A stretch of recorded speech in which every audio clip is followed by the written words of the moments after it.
bao bị bao Nghe sầu không đó. chừng này nhớ gì Nghe cái mà nó cho ba còn bay bao. Lâu từ đây lắm. Ăn mà bóc. Bay bao nó học ăn bay bao rồi. cái bán chợ nữa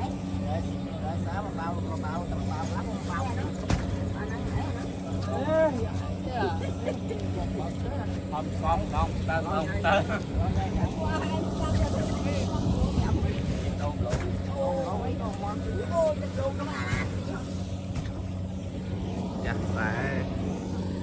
chắc sẽ xe đấy sẽ mà hátหัวđập đọp cho bom khơi thì sầu thao mình lên nhà nó sầu và tẻ mình có bị bật bậy nè bật bậy chắc nè một bao nè là cho bao là chắc có mấy tất tất tất xẻ lớn tất tầm nó lại đây khu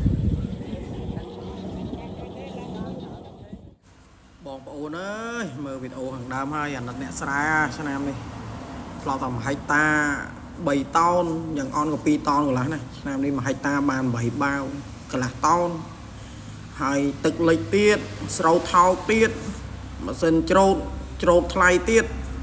ហើយបើមិនអស់ម៉ាស៊ីនច្រូតយកថ្លៃក៏វាពិបាកអត់រួចថ្លៃប្រេងទេស្រូវលិចទឹកចេះ1ហិកតាយ៉ាងអន់ក៏ប្រេងមួយកដុងហើយ1ហិកតាប្រើពេលយ៉ាងអន់ក៏3ម៉ោងដែរស្រូវនេះអ្នកមានសិនច្រូតរត់លឿនអត់បានទឹកវាអាសាត់អញ្ចឹងតរត់រៀងយឺតតែពេលកាលណារត់យឺតហើយយើងយកតម្លៃធូរក៏អត់កើតអញ្ចឹងវាពិបាកដូចគ្នាតែម្ចាស់ស្រែមើលដូចពិបាកខ្លាំងក៏ឆ្នាំនេះគឺมันចំណេញឯខាតច្រូតឲ្យតែថ្លៃម៉ាស៊ីនមិនចង់រួយផងឆ្នាំនេះអូយដល់តអាស្រូវវាចុះថោកហើយច្រូតអត់បានស្រូវទៀតអាណិតអ៊ីអ៊ុំមើលគាត់ច្រូតឲ្យមុខនឹងស្ងួតហើយស្រែអស់នេះបើ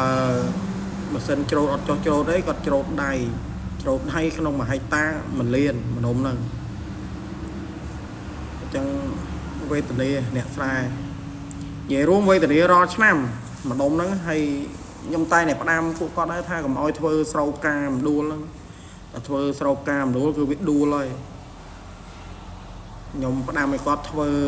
ជាប្រភេទស្រូវឆ្មាព្រំគាត់អត់ធ្វើឆ្មាព្រំមកលក់អត់មានថោកជាមដួលហ្មងទេហើយតលទឹកនេះស្រក់អស់នេះมันវាទុំឆ្មាព្រំដល់ពេលស្រូវមដួលឃើញទេបើស្អែទឹកអត់លិចម្ដុំនេះអត់មានក្រោមពី3តោនទេហើយឥឡូវមើល1ហិកតាលេងបានស្រូវ8បាវចប់ហើយអញ្ចឹងនិយាយរួមខ្ញុំធ្វើវីដេអូប្រាប់ពួកគាត់រហូតថាកុំធ្វើស្រូវមដួលតំបន់លិចទឹកគាត់អត់ស្ដាប់ឲ្យធ្វើឆ្មាព្រំទៅ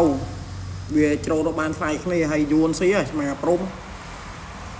ហើយវាច្រូតមកអត់លិចទឹកម៉ាស៊ីនច្រូតក៏ស៊ីថោកដែរដល់ដំណាក់កាលឆ្មាព្រំវាអត់ថ្លៃដូចមដួលទេស្រុកនេះថ្លៃអាសាដល់លិចទឹកឯងបើច្រូតអ៊ីវិញ1ហិកតា260000 250000ហ្នឹងអស់ស្រុកហ្នឹង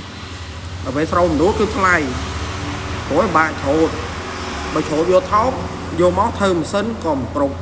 ម៉ាស៊ីនច្រូតស្រួលចូលទឹកអញ្ចឹងគួរអត់ដឹងឯងប្រេងយើងត្រូវបាញ់ខ្លាញ់រហូតមើលថែម៉ាស៊ីនហើយច្រូតបើច្រូតមួយថ្ងៃ6ហាត់5ហាត់